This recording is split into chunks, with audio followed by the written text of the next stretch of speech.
All right, so our session, we gave it a name, Behind the Scenes, How the Criminal Enterprises Pre-infect Millions of Mobile Devices. What we will do in this session, we will look into the threat landscape of supply chain attacks on Android mobile devices. In particular, we will talk about a single threat actor, but there are multiple threat actors which basically replicate the same scenario. We just picked up a single threat actor because we did enough investigation on their background. We understand how they work. We understand who is behind. We understand their interests, their money-making schemes, and we think it's a good use case to illustrate how people in this business making money. So what we would like to answer with this presentation is A, how they deliver malicious code onto the infected devices. B, and I think B is probably the most interesting part because it's been not really answered in public so far, is why they're doing this. Like obviously when someone infects device, there is objective. An objective is either to steal information or to somehow make money out of the information that's been either collected through device or delivered to the device. And the last question that we would like to answer, and like we said in the title, millions of the devices, is we try to also estimate how many devices did this particular group infected, like globally. And based on our estimation, we do believe there are millions. Maybe you would have alternative point of view. I'd like to hear your opinion, in particular, friend in front of me. If you have your opinion on how many devices are infected, feel free to comment. I would be happy if we can talk interactively. So on this illustration that I did, I wanted to basically use a picture of a tree to explain why supply chain attacks are so lucrative to the threat actors. Imagine you try to infect like a large number of the devices. And think of it, if you look at a tree, a device is a leaf on the tree. The best way, what would be the best way to deliver your payload? My answer is if I can put my infection into the root. I don't know if when you're a kid in zoology, if you did this testing, you have a plant and you want to see how the water goes through the plant. You color your water with a red color, you pour it into the plant, and then you see the leaves would start having the reddish color. So that's more or less the same thing. If you want to deliver your payload to as many devices as you can, you target the supply chain at the very early beginning in the root, and that's how you can get your implants onto as many devices as possible. And the same thing with the Android devices. The threat actors, they basically figure out if they want to infect a lot of devices, you could basically write them mobile malware and distribute through the like maybe web clicking. But the best way, if you can distribute them through the factories or manufacturers or through other means that get you to the manufacturer point of view of infection, then you will get a much larger number of the devices infected with your payload. And that's what the threat actors do as well. So in our studies, what we identified is, generally speaking, there are three ways how we think supply chain is targeted. So first of all, through the compromised software, we've seen several instances where threat actors somehow, there are different ways. In certain cases, we don't even know how they place their code into, for example, SDK, but we think maybe they bribed the developer, maybe they compromise a GitHub. In some other cases, for example, we looked into software development case where they simply used a tampered SDK that they just put online, and people who were trying to Google and they would find a tampered SDK on search engine before they find the original page. So compromised software is one of the vectors. So software supply chain. There is another vector where they deliver their malicious payloads through either modified firmware, and most of the manufacturers, they do need firmware, so they don't produce it by themselves. They pre-order components through a third-party company, or they compromise certain components which are essential to the firmware. For example, every Android device would have update over the year, firmware update over the year component, and we've seen in many cases the provider of the update over the year component would be compromised and delivering the malicious payload. Obviously, there is also a hardware supply chain attack, but I'm a software engineer, I'm a software-oriented researcher, so I consider, for me, the hardware part is a little bit out of scope. So we didn't really look that much into the hardware. And if we talk about the supply chain attacks in context of Android, and this is also true with like other devices, we just picked up Android supply chain attacks as one of the examples. The supply chain attacks have been in the ecosystem of the Android devices since the very beginning of the Android era, like the early 2008-ish. The techniques evolved, the techniques of infiltrating the supply chain evolved as demand for Android ROMs changed. So initially, when Android devices were manufactured in China, there are like two main hubs, for example, like one in Beijing and one in Shenzhen, where the Android devices were sold, and people wanted to update their devices to get new functionality. This basically created a niche for the ROM reflashing in the early days. In Chinese, like it's called shuaji. Basically, you get a device, you put a new firmware will have a new feature. And in fact, the competition between the firmware updater companies became so fierce, so they were not able to charge a lot of money for producing the firmware. But of course, there is no free stuff. There is like free cheese is only in the mousetrap, right? So it was exactly the same with the firmware ROM providers. They couldn't make money from selling ROMs, so they started coming up with alternative ways of how to make money. And some of ROM developers took it to the advertisement stage. So, however, some of other ROM developers, they took it to the kind of black hat side. So not the black hat conference side, but black hat as in negative context. So if you look into the court cases in China in early like 2014, 15, there are actually several cases that you would be able to find, but they are very interesting read because they explain insider story of what happened in those particular cases. You could notice, for example, mentions of installation of silent plugin. In this particular case, there was a cooperation between three companies. There was a company that was into the ROM manufacturing, like ROM provisioning. There was a company that was into the Google Play-like service, and there was a company that did the mobile advertisement. So they cooperated into developing a silent plugin. And the silent plugin was placed into the ROM images that the ROM company was distributing. And the money-making mechanism was by simply downloading and installing Android applications. And they were charging per install and execution of the application, which basically coined a new market niche for service provision of installing the Android application.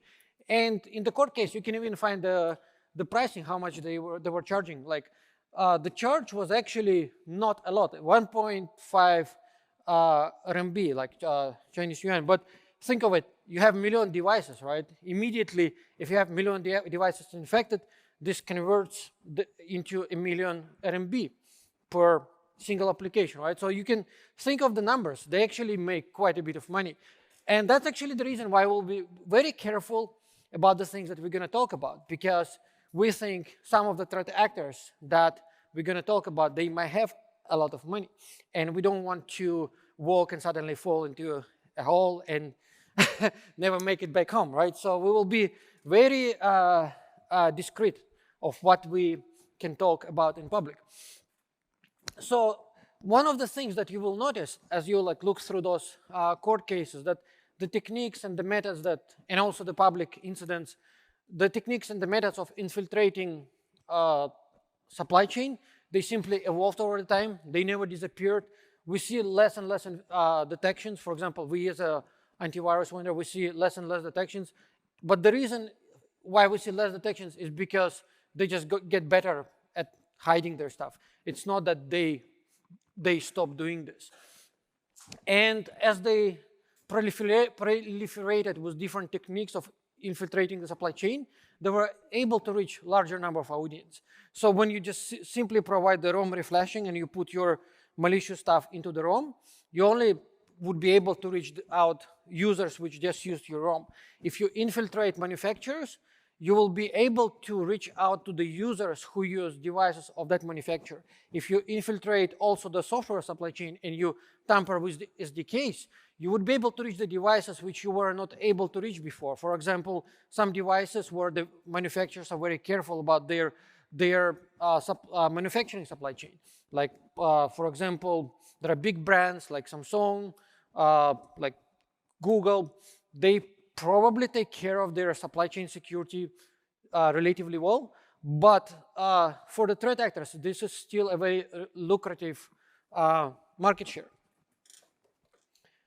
So with this, we will move to a particular case of a particular threat actor where we can illustrate using this threat actor their TTP's operations and how they deliver their implants. Yep. In early 2021, a news reported that a white-labeled Android device model was pre-installed with malware. The phone number of this infected device was used to register an account on a gaming website, and this account were used in fraudulent activities. This incident caught our attention, so we decided to investigate it further. We were able to get a dumped image from an infected phone. From our forensic analysis, we found a system library called Android Runtime was tampered. The threat actor injected a code snippet into a function called print_native. That means every time the process print a log, this function will be called. The inject code will decrypt a text from the data section and load it into memory. From our initial analysis, the dumped text acts as a downloader. Its basic functionality is to download additional plugins from C2 server. So based on this, we named this dumped text as main plugin. So next, we will explore their network infrastructure from the first discovered C2 server and trying to find the downloaded plugins to understand the threat actor's tactics and infrastructure. Let us inspect its C2 infrastructure first. We found if we send a GET HTTP request to their server directly, it will respond the response will be quite special. So pivoting via the HTTP response, we could find several related domains and IPs that confirmed belongs to this threat actor.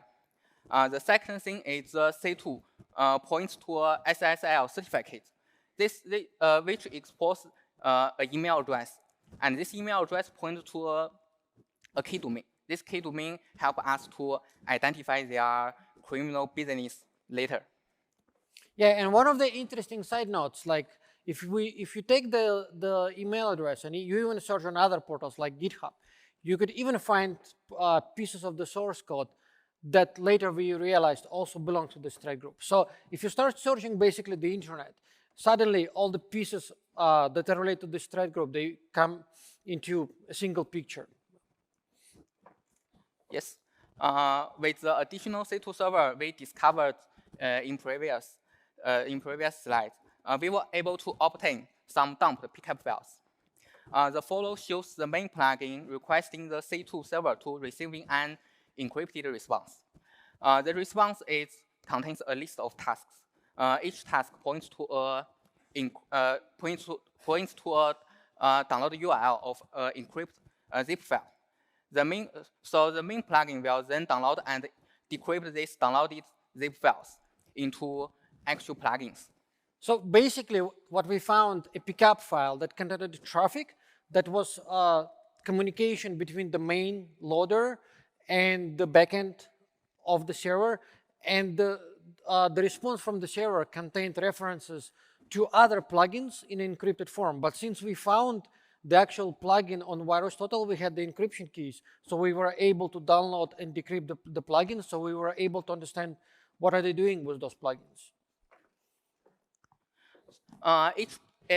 Each zip file contains a config file and a text file. The later one is the actual plugin. The config file indicates the process name that the plugin will run. And most of the plugins have the code to hook the process to the hook. That means the threat actor is trying to change the original process behavior by injecting the code into the process. So now we have a clear overview of the implant technical. First, a dependency of Zgoat was tampered. It drops the main plugin, and the main plugin will download a list of additional plugins. Then the other process, app process, was forked from the Zgoat. So the other app process will also contain the main plugin. And in no Zgoat process, the main plugin will try to load the downloaded plugin. If the process is the additional plugin target, it will try to control its process.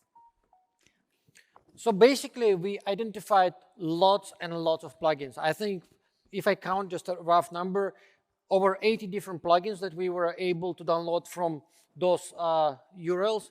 But many of those plugins, we have not seen them being widely adopted in the wild. For example, there were plugins for creation of Google Play accounts, but we haven't seen the wide distribution of those plugins. We have also seen, for example, the browser manipulation plugins, but we also have not seen wide adoption of the plugins. So we picked up only a few plugins where we've seen that this group actually built business on the top of them, where they were actually selling the underground or not really underground services.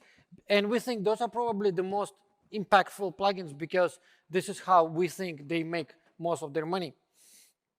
And pivoting to those plugins was actually quite easy. We were able to identify the attacker's backend infrastructure. We were able to take some of the keywords from their backend infrastructure and then just search around. And that would bring us to the front ends where they were either marketing their services. They also had videos on YouTube where they were advertising their services. They also had posts over like public blog posts, Facebook, where they were trying to promote their service. So once we identified their backend infrastructure, basically finding the front ends was just a matter of time.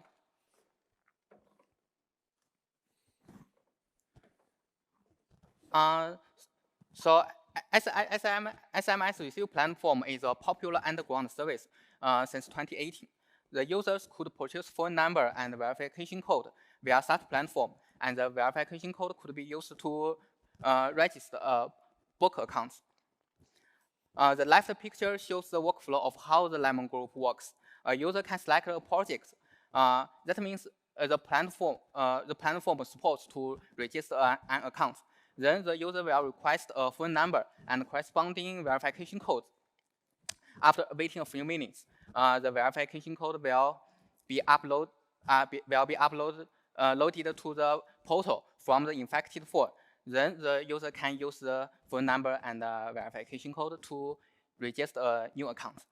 Yeah, and without the user's awareness. Yes. And for the SMS platform, we actually dedicated the whole presentation last year on this, so we're not going to cover a lot on that. Just a few notes that we did not disclose last year, like how the actual plugin works. So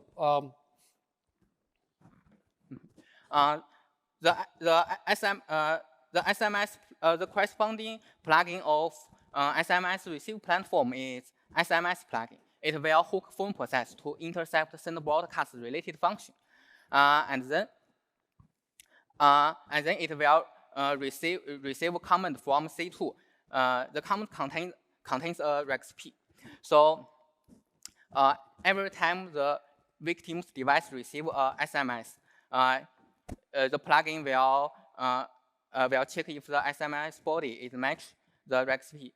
Once matched, the SMS will be uploaded to the remote server, and the broadcast will be abort as well. So other applications like default SMS application won't receive the broadcast, and user won't see any new SMS notification on their side.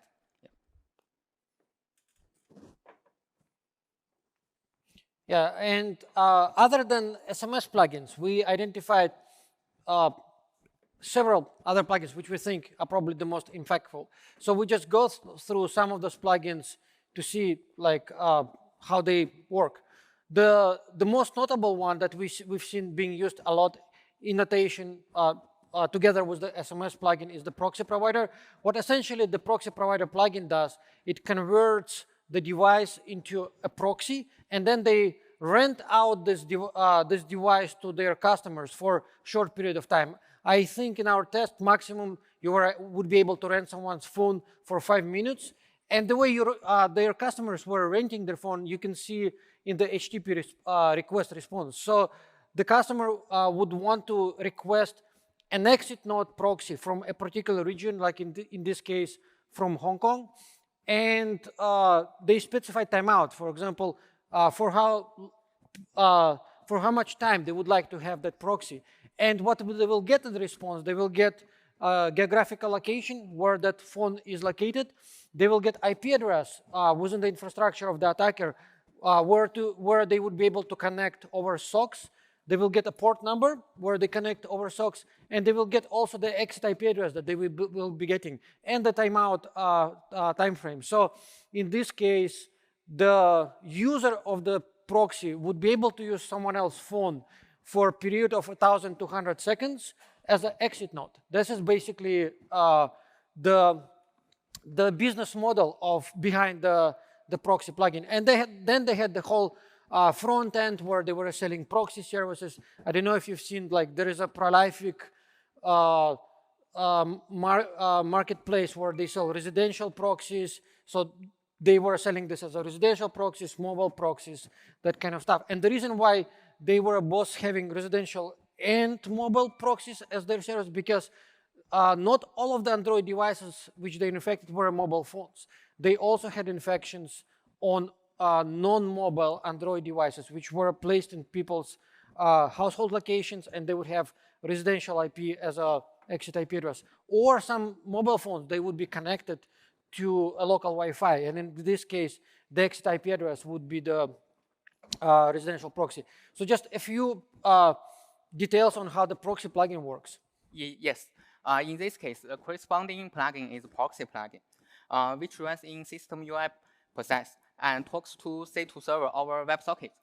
It will get comment from the C2 server as well, includes server IP, ports, and a timeout. So then this plugin will connect to the public server to set up a reverse proxy. That means the victim device it acts as a reverse proxy client. And the timeout makes their proxy service as a rotating proxy service. Yep. Another business solution that we found this group had, they had an overseas permission platform. So what in short this was, they were selling promotion over different social media platforms of advertisement services. So they would be able to advertise over Facebook, they would be able to advertise over WhatsApp, and they were also selling certain artifacts which people could be using to run their own advertisement platforms. For example, they had a Facebook cookie plugin which was used specifically to harvest Facebook authenticated cookies, which they were selling as another monetizable product. And how the plugin worked, they were hooking certain activities within the application to collect additional artifacts related to the Facebook user who was using that phone. And they had a portal where you would be able to order and buy the plugin.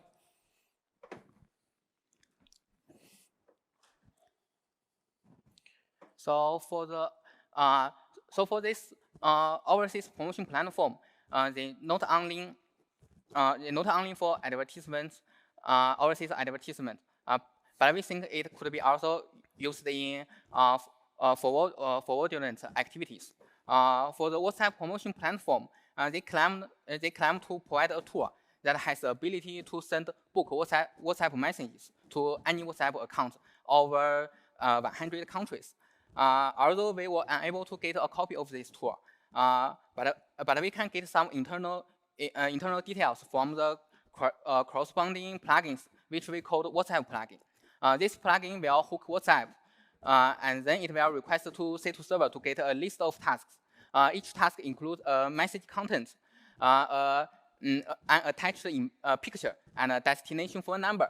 And then it will directly executing circle directly over the WhatsApp database, which called message store.db to send the message. After send, it will executing circle on the database to delete the message as well.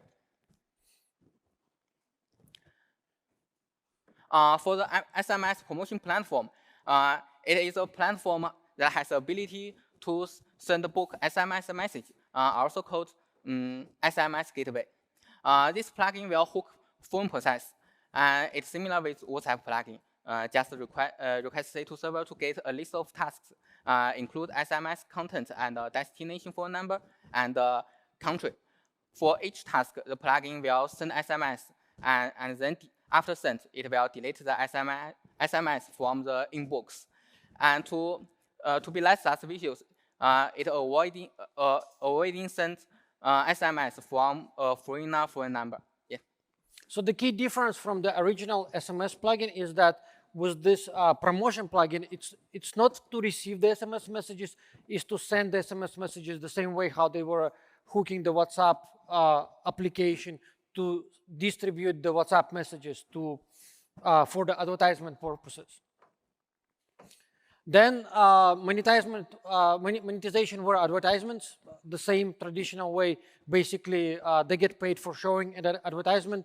They had two ways how to show the advertisement. One was just displaying ad on the phone. The second was just rendering the advertisement on the phone without showing it to the user, which we call a hidden rendering. And just a few details how the Splash, they call this plugin Splash plugin, and a few details how the Splash plugin works. Yep. This plugin will hook popular apps, like some popular messengers, and for example, Facebook, WhatsApp, and Telegram, and others. It will hook the launcher activities, start events. If that means every time the user opens this app and a time condition was met, unexpected advertisements will pop up. So this way, the threat actor can increase their advertisement exposure rates. And in particular, like one of the plugins which we think probably should attract the most interest is a variation of the silent plugin. So the silent plugin that this particular group had was very similar to the silent plugin that was mentioned in the public court report. The main feature of the silent plugin is to download and install Android applications for a fee. And in fact, if you look into the court documents, you can also read between the lines how the silent plugin installation business models evolved through the years. We found two court documents, one from 2011-2013, another 2018-2019, which discuss different TTPs. So basically, what is built on the top of the silent plugin is the pay-per-install service. In Chinese, it's called Lahuo, which basically means they bringing the applications live. They download applications and run them on the devices, and they get paid for a single instance of an application being installed and run. And just a few details how the actual silent plugin works. Yep. This plugin hook setting app, it also requires the C2 to get a task of a list of tasks. Each task includes APK metadata. Then the silent plugin will download this APK file and do silent installation according to different Android versions. So if we look into the business models of the group, we can see that they were using those plugins to build a monetization tree, how like they built a structure of different services where they were making, so they had a pool of infected devices and they were milking those devices for SMSs, converting them to proxies, running advertisement campaigns through them, running ads, and installing applications and collecting money for application installs.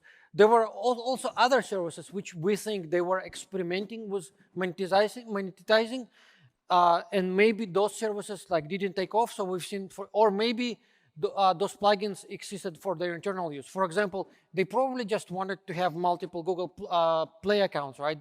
That's why they developed Google Play plugin. But we never seen that plugin to be like widely deployed in the wild, so we avoided this. But you can see that they have a pool of infected devices, and they plant an evil tree into that pool and build a number of businesses on top of this. This is basically their whole model. So what is the impact of these operations? I think one of the good questions to ask, since they've built so much business infrastructure out of this, there's probably quite a bit of money behind this, right? And we were trying to estimate how much money they were making out of this infrastructure because we knew what was the market price of the services that they were selling. So if we can multiply the number of the devices that they infect by the price of the service, we can kind of estimate how much money they would be making out of this. So there are multiple ways how you can estimate how many devices were infected. Luckily, we found a front-end website where they were actually advertising their services. And that front side had statistics on how many devices they had infected. They had a breakdown. There is actually a diagram here, which was taken directly from their website. They had a breakdown of how many devices by country they had infected in different countries. And by their estimation, at any point of time, they have 8.9 million devices online, which they can manipulate and control at any point of time. We also used our own telemetry, the AV product telemetry, to estimate, and we think their number is close. We built a distribution of infected devices by country, and our distribution matrix was kind of matching what they had on their website. Obviously, we don't have our solution on every device which was infected on this group, so we don't see all of the devices. But since the relative distribution was similar, we believe the numbers they published are somewhat accurate. And the third thing that we did, we also were trying to just find what are the main vendors who we believe were impacted by this group. What we did, we searched through our telemetry because we can see the user agent, what are the suspected devices which could be pre-infected by this group, and then we would go and try to find online ROM image for that device and then analyze it. We confirmed infection on more than 10 different vendors. We also listed some of the other vendors as potentially suspected because we had to manually analyze each of the ROM images, and we don't have significant capacity of automatically analyzing ROM images, but we believe that at least other 40 vendors are possibly infected. And the diagram on the left side basically shows the distribution of different vendors and then the models of the devices that we suspect being infected. So why do we see less and less detections for, at least for this particular threat group? So this threat group evolved with their techniques, how they drop their main loader onto the device. Initially, they were writing it on a file system. Now they went fileless, and with fileless, it's actually much harder to detect because the artifact is not on the file system.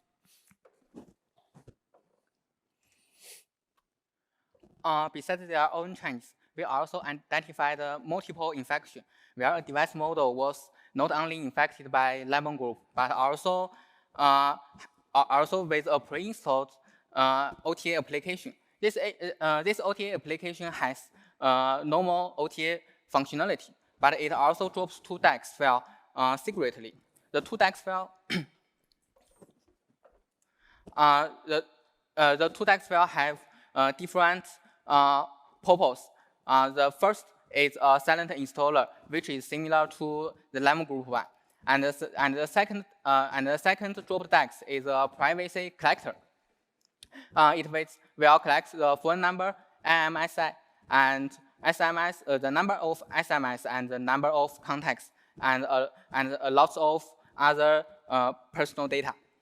Yeah, and this basically shows the complexity of the supply chain threat vector. So we believe, for example, in that particular case, the ROM image itself was pre-infected independently, and then when they were building their own image, they started including other software components in it, and one of the components that they include was also pre-infected. That's why on the actual device, we've seen multiple components.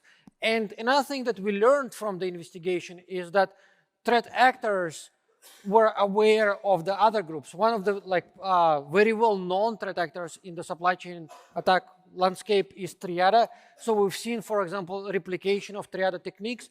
We've seen references to the Triada components. In some cases, we also have seen for the infection artifact, check for the infection artifacts but from this group on the Triada artifacts.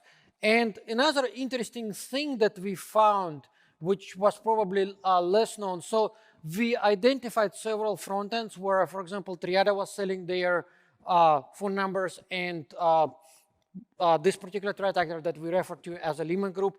And we found that the pool of the devices that was mainly selling the Triada infected phone numbers was also selling the Lehman group devices. And we believe there is a possible communication on the backend between their different backend infrastructures where they share pools of infected devices between each other. So those threat actors, they're not really working independently. They probably know each other, they probably communicate, and they probably have business solutions where they collaborate together.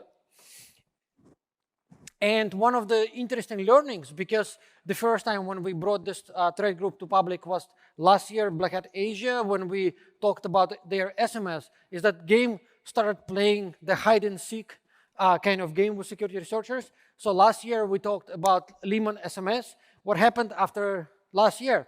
They renamed their Lehman SMS to Durian SMS. And we think, as we announced this presentation, the Durian SMS also kind of disappeared, and their new offering has that funny cowboy hat. That's actually the new logo for their new SMS offering as well. So I think we've been watched as well as we've been watching them, and they, I think, kind of playing a game with us. So that's a very curious observation. But one thing that we think this threat group is missing is that it's still quite easy to find their infrastructure. They make so many mistakes where like they like to prefix their infrastructure with Cloudflare, but you could use multiple artifacts, search and showdown, and you can still find their backends. You can see where they're moving their servers. Since we learned so much about their backends and their URL patterns, we can immediately recognize that this is their backend. It uses the same URL pattern. This is their front end because they just changed the pictures, but the whole system and platform remains the same. With this, I think we can move to the conclusions.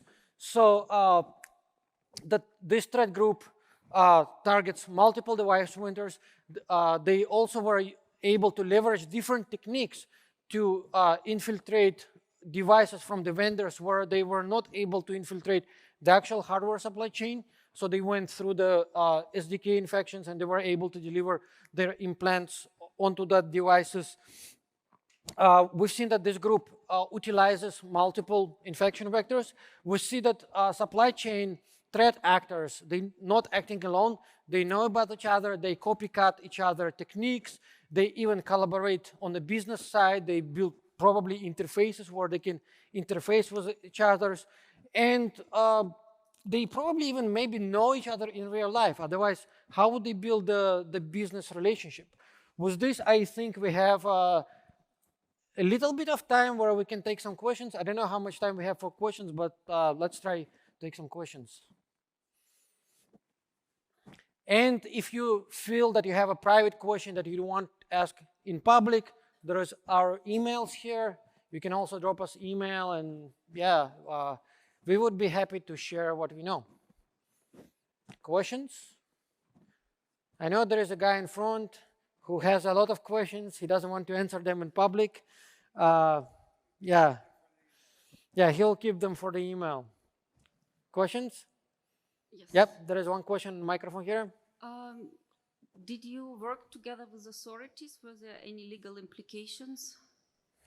We actually prefer not to answer this question. I think there is a possibility of having those threat actors investigated, but I think what makes it difficult from the legal point, because it's so difficult when it comes to the supply chain to identify exactly the point when the supply chain gets infected.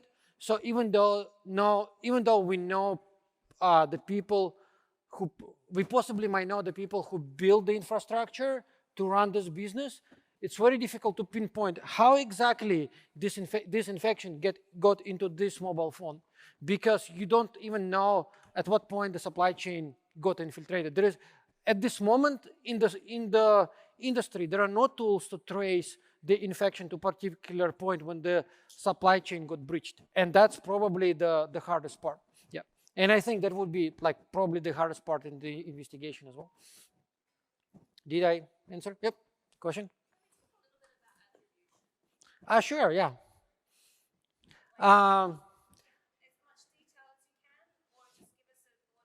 So what is the country that manufactures most of the mobile devices, right? So the location where the supply chain is infiltrated should be basically in the same country where the devices are manufactured. So I don't want to name the countries, but you probably can guess, right?